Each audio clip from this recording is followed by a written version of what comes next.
My name's Mark Crawford. I'm an assistant professor of political science at Athabasca University in Alberta, Canada.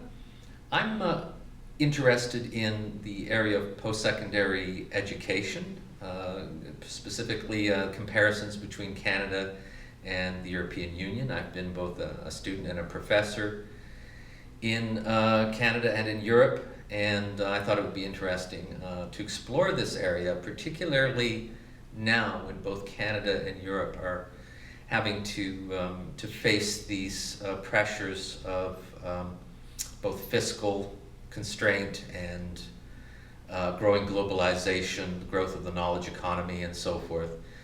Certainly issues of access to higher education is becoming more pronounced in Canada. Questions of mobility and transferability of credit is more of a focus in Europe, although if the current fiscal crisis in Europe continues, I imagine it might affect access issues as well.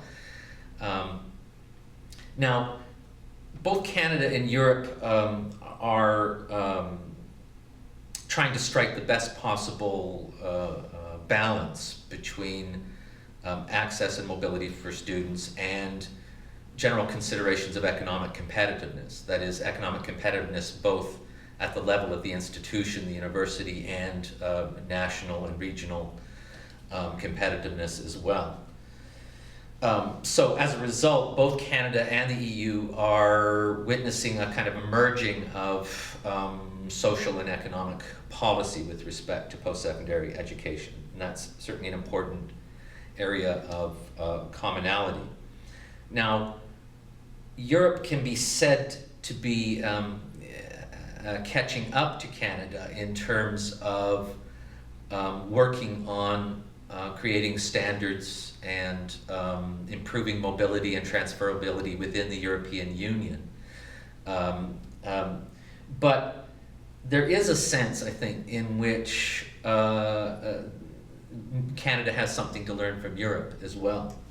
And that is that the open method of coordination and the other processes that have fed into the Bologna Declaration and the creation of a European area of higher education has been a much more dynamic process than has existed in Canada with respect to this policy field.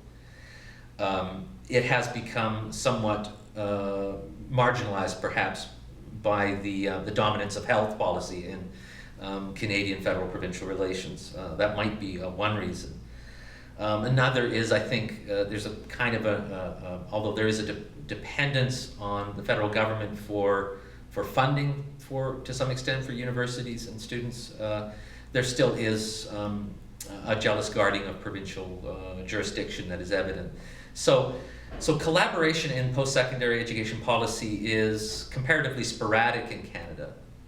It's not as continuous and dynamic and comprehensive as it certainly has been the last 10 years in Europe. And now that the European higher education area is actually established, that dynamism is continuing. We're seeing not only the growth of standardization, but funding to create centers of excellence in research and innovation, as well as pedagogy. So as we see the European area strive to be more competitive in the global higher education market, we don't see much in the way of post-secondary strategy in Canada. So that's certainly an indication that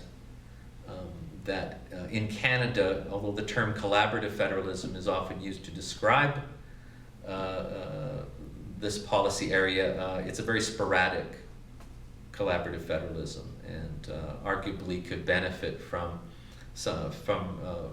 more of the kind of processes characteristic of the open method of coordination. Perhaps the ethos of subsidiarity is